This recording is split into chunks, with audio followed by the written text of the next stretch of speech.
Bismillahirrahmanirrahim. Assalamualaikum warahmatullahi wabarakatuh.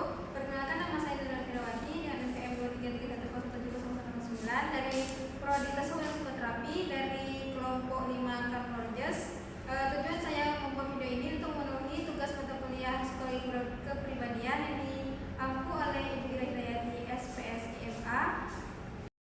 Baik, saya akan membahas soal nomor 1, yaitu bagaimana analisa mimpi dapat menggambarkan karakteristik kepribadian seorang menurut Jung.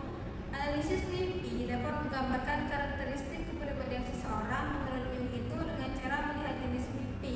Beberapa mimpi memiliki makna dari representasi kehidupan nyata seseorang. Mimpi menjadi proses mengekspresikan perasaan dan sikap yang berada di alam bawah sadar, berupa keinginan, rasa bersalah, perasaan tertekan, kecemasan, ataupun permasalahan lainnya yang ditekan ke alam bawah sadar. Terdapat 3 jenis mimpi yang membuat arketip Jung, yaitu mimpi besar atau big dream, mimpi tipikal atau typical dreams, dan mimpi anak-anak yaitu earliest dreams.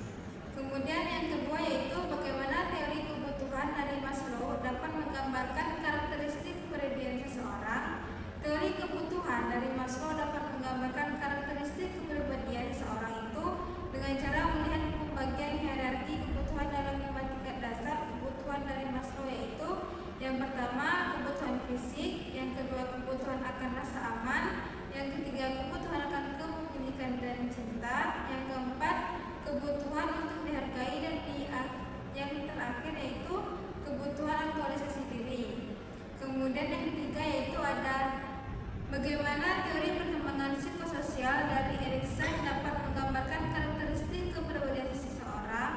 Teori perkembangan psikososial dari Erikson dapat menggambarkan karakteristik kepribadian seseorang itu dengan cara Erikson mengembangkan teori psikososial development, yaitu bagaimana kebutuhan individu seseorang atau psiko tergabung dengan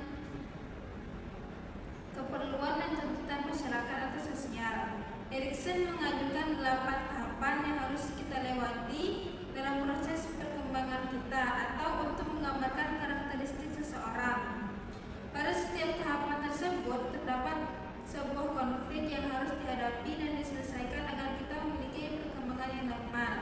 Yang pertama yaitu ada fase bayi, fase anak-anak, usia bermain, usia sekolah, adolesen, dewasa awal, dewasa, kemudian terakhir itu ada usia tua. Kemudian yang keempat yaitu apa perbedaan dan persamaan dari ketiga topik kepribadian tersebut. Perbedaan utama dari teori Jung itu lebih menekankan pada aspek bawah sadar kolektif, arketip, dan simbolisme. Kemudian teori Maslow lebih berfokus pada hierarki kebutuhan manusia. Yang teori Erikson lebih menekankan perkembangan psikososial sepanjang rentang hidup. Kemudian persamaannya fokus pada kepribadian, bersifat holistik dan bersifat dinamis. Yang terakhir yaitu apa kritik terhadap teori yang dibawa dari ketiga tokoh kepribadian tersebut.